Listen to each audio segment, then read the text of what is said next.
Today we're going to talk about a really interesting topic. We're going to look a little bit at Kashmir again. Last time, I tried to give you the lowdown on how Jews are making claims on Kashmir. You know that Kashmir is a part of India where there is no autonomy for the people. They do want that, but unfortunately, they're being, you could say, occupied by the Indian government. And because there have been attacks on this 22nd of April, there is more focus on this part of the world than before. I've talked about how since 2019, Israel has been more involved than ever. The relationship between the Indian government and Israel to occupy and control Kashmir exists since the 1990s, but it has only gotten worse. And so there are claims right now that there is a military base in Srinagar where the ceasefire was violated, by the way, which doesn't seem to be like a coincidence. Kashmir is so wealthy, you guys. Like it is.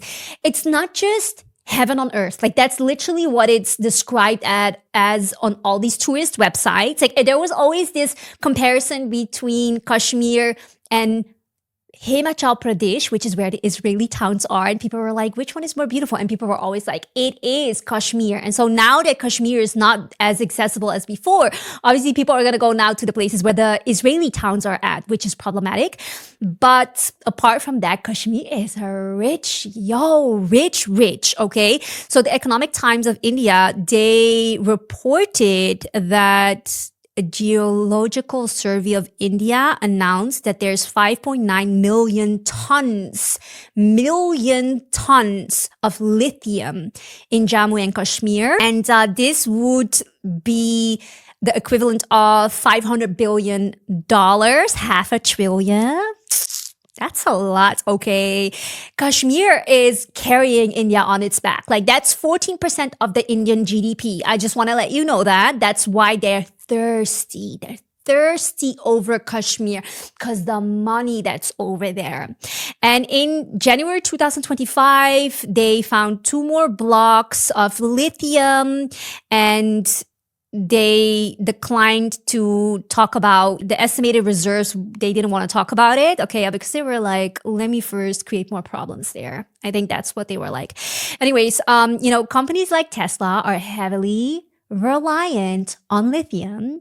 So this is very important for them. And this just reminds me of Gaza, obviously, because they hold 32 billion cubic meters of natural gas. That's what the L'Orient Le Jour actually has reported. But also, according to UN, there is 3 billion barrels of oil on occupied lands of Palestine.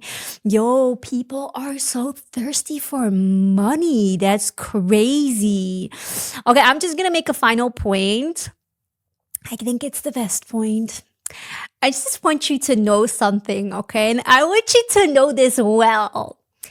Look, they tried to take out all these Muslims everywhere, right? During 9/11, they took out so many Muslims in the Middle East. During this genocide in Gaza, they also took out so many Muslims. But one thing that happens when European colonizers take out Muslims, these same Muslims, the same amount of Muslims and more come back in Europe, come back in America. And so I'm talking about after Gaza, guess what? 300 people converted to Islam per day only in France. Only in France. Okay, so we're talking already about 170, 180,000 Muslims just in France. Can you imagine the whole of Europe? How many Muslims were added to the population just because of what they were doing in Gaza? And the same has happened in America, after 9/11, there's this TV network called CGTN, and they said that millions of Americans, they converted to Islam because of 9/11. Okay. And so this is crazy. And I think that these European colonizers need to realize you plan, but Allah plans too. And Allah is the best of planners. That's what I think. I mean, the people in Gaza, you have to understand, these people are struggling. They're struggling to survive. I mean, all eyes on them. They're literally being live streamed while this is happening. They're losing their family members, but these people are so impressive. I mean, Yaqeen Institute, they said that Gaza has one of the proportionately largest Quran memorization populations in the world. The West is spending billions of dollars on making Islam look bad, but Europeans looking at people in Gaza being slaughtered, and they're literally like, Ashhadu an. So I'm just saying, like whatever they're doing, it's just not working out well. And I know like in the Netherlands, for example, they're actually giving out money to researchers to find flaws in Islam. There was this researcher called Marijn van Putten. He was given 2 million euros to, find flaws in the Quran. And, they're struggling to accept it every time they plot an attack on us, and they take out a few Muslims, but Allah's plan is so beautiful that in their own country, amongst themselves, Muslims re-emerge. There's ex-Jews, ex-Christians who turn Muslim in the country itself. SubhanAllah. That's all I have to say for today. You take your own conclusions. You make your own conclusions based on that. You have enough information.